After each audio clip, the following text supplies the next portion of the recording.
We provide you the platform to turn your dreams into reality. Give wings to your aspirations with KR Mangalam University. Delhi में दौड़ते ये हरे पीले CNG auto नहीं बल्कि केजरीवाल के voter हैं, या यूं कहें वोटर थे, जिन्होंने दिल्ली में बीजेपी को जमकर छकाया।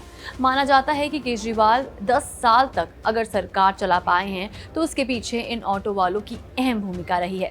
लेकिन अब केजरीवाल के इन्हीं कोर वोटरों के खिलाफ दिल्ली की नई सीएम रेखा गुप्ता ने अपना हंटर निकाला है। फैसला है कि दिल्ली में अब सीएनजी ऑटो नहीं चलेंगे। कैसे? तो पूरी खबर क्या है, आइए समझिए। दरअसल दिल्ली की सड़कों से जल्द ही सीएनजी से चलने वाले ऑटो रिक्शा गायब हो सकते हैं। दिल्ली सरकार की ईवी नीति 2.0 के ड्राफ्ट में राजधानी में सीएनजी ऑटो रिक्शा को चरणबद्ध तरीके से हटाने की सिफारिश की गई है। समाचार एजेंसी पीटीआई के मुताबिक दिल्ली सरकार जल्द ही इलेक्ट्रिक वाहन यानी ईवी नीति 2.0 लागू करेगी। ईवी नीति 2.0 के ड्राफ्ट के अनुसार इस साल 15 अगस्त से किसी भी सीएनजी ऑटो रिक्शा के रजिस्ट्रेशन की अनुमति नहीं दी जाएगी।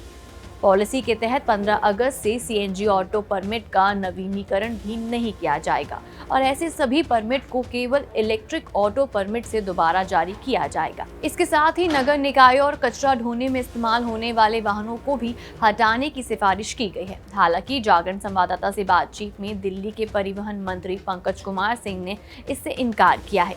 उन्होंने कहा है कि ईवी वाहनों को बढ़ावा देने की हमारी नीति है, लेकिन जनता को कोई दिक्कत नहीं होने दी जाएगी। एक साथ पूरी तरह से सीएनजी से चलने वाले ऑटो रिक्शा बंद नहीं किए जाएंगे। 10 साल से ज्यादा पुराने सभी सीएनजी ऑटो रिक्शा को अनिवार्य रूप से इलेक्ट्रिक वाहन में बदला जाएगा। ड्राफ्ट में 15 अगस्त 2026 से पेट्रोल, डीजल, सीएनजी से चलने वाले 2 पहिया वाहनों को अनुमति नहीं दी जाएगी। साथ ही 15 अगस्त 2025 से भारी वाहनों के मामलों में डीजल, पेट्रोल, सीएनजी वाहन रजिस्ट्रेशन की अनुमति नहीं दी जाएगी। आइए ईवी पॉलिसी के ड्राफ्ट की प्रमुख बातें क्या हैं वो जान लेते हैं।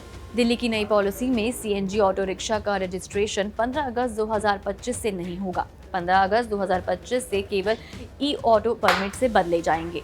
10 साल से पुराने सीएनजी ऑटो को इलेक्ट्रिक में बदलना होगा। पेट्रोल, डीजल, सीएनजी 2 पहिया वाहन को रजिस्ट्रेशन 15 अगस्त 2025 से नहीं होगा। डीजल, पेट्रोल, सीएनजी से चलने वाले तनपहिया मालवाहक वाहनों का रजिस्ट्रेशन भी 15 अगस्त 2025 से नहीं किया जाएगा।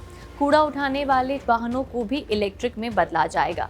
दिल्ली में केवल इलेक्ट्रिक बसों की खरीद की जाएगी। ईवी पॉलिसी के ड्राफ्ट में डीआरसी और डीआईएमटीएस द्वारा संचालित बसों को ई बसों में बदलने की भी सिफारिश की गई है। पॉलिसी की शुरुआत के साथ डीटीसी और डीआईएमटीएस इंट्रासिटी संचालन के लिए केवल इलेक्ट्रिक बसें और अंतर्राज्यीय सेवा के लिए BS6 खरीदेंगे। साथ ही निजी कार मालिकों को इलेक्ट्रिक कार तभी खरीदनी होगी जब उनके पास पहले से 2 वाहन हो।